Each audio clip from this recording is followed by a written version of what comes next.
Et salut tout le monde, on se retrouve pour un nouvel épisode sur les révisions de Swice.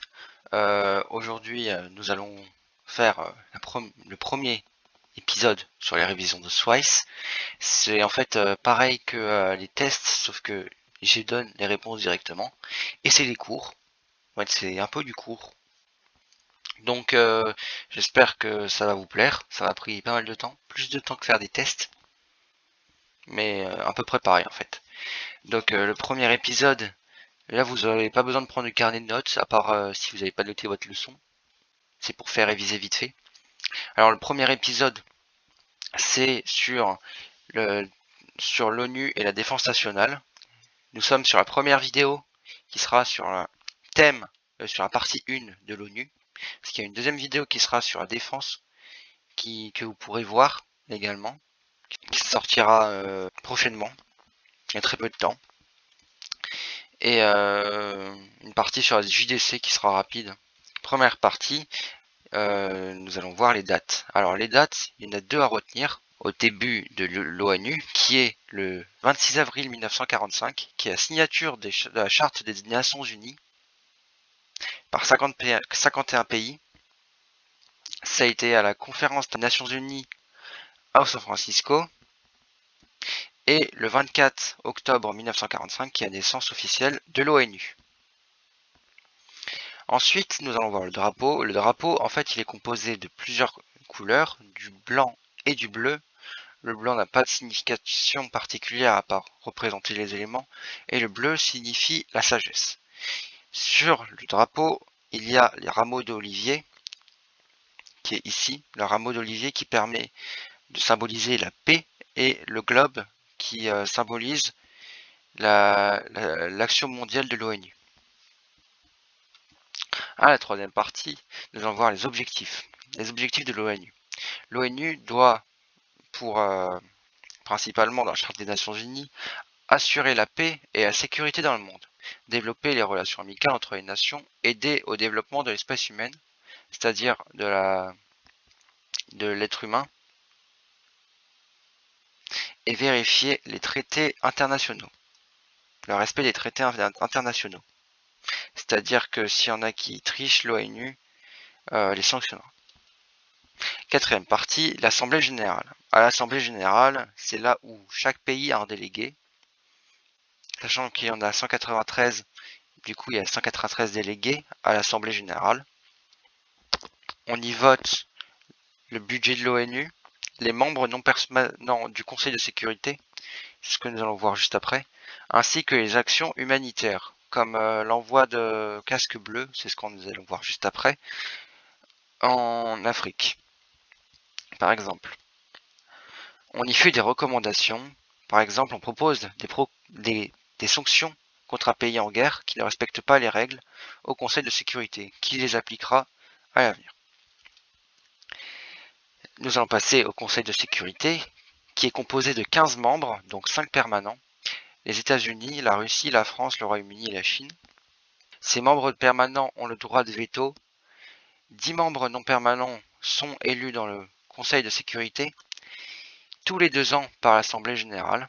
L'Assemblée générale est l'organe exécutif de l'ONU qui prend des décisions importantes. Par exemple le vote, les sanctions et l'envoi de casques bleus. Nous allons passer au secrétariat général qui sert de fonction administrative de l'ONU. Il est dirigé par le secrétaire général, nommé par l'Assemblée générale, tous les 5 ans. C'est un peu le porte-parole de l'ONU. Et il est élu sur recommandation du Conseil de sécurité. Puis nous avons la Cour internationale de justice, qui est une institution judiciaire principale de l'ONU. Elle se situe au Palais de la Paix à La Haye, aux Pays-Bas, et elle a pour double mission de régler les problèmes juridiques entre les États et de donner des avis consultatifs. Il y a 15 juges indépendants qui sont élus pour 9 ans par le Conseil de sécurité et l'Assemblée générale. Nous allons passer ensuite au soutien moral de l'ONU. L'ONU permet par exemple de sortir de la colonisation, si le pays en souhaite, en promotionnant la démocratie de ces pays. et en leur disant par exemple qu'il faut faire une démocratie. L'ONU les assiste d'ailleurs lors des élections, surtout dans les pays d'Afrique.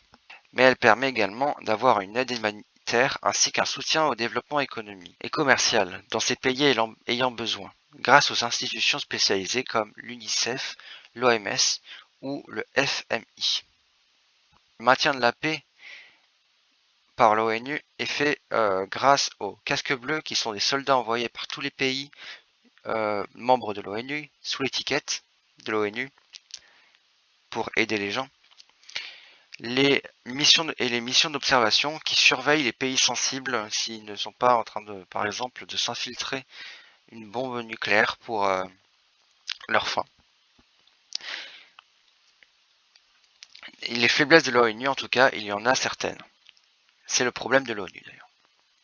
Elle a par exemple des problèmes en inefficacité dans les problèmes de décolonisation, comme le droit de veto français qui a intervenu, la France qui a intervenu en faisant un droit de veto pour éviter la décolonisation en Algérie.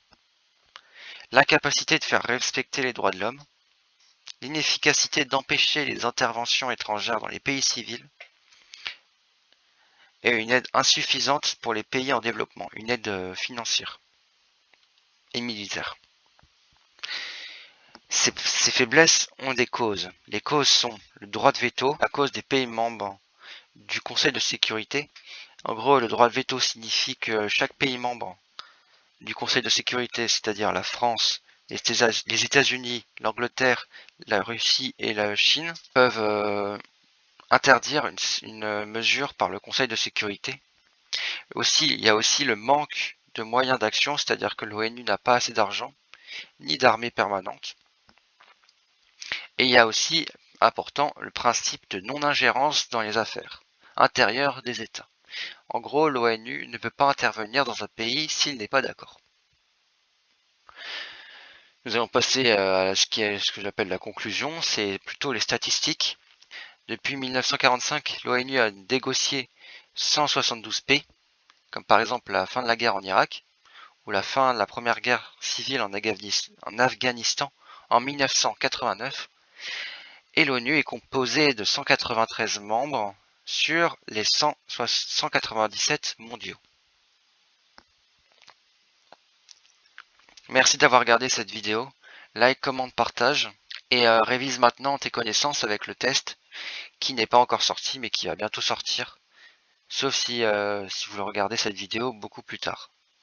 Vous pouvez également réviser l'autre partie qui est sur la défense nationale et celle sur la JDC dès maintenant. Merci d'avoir regardé cette vidéo. Au revoir.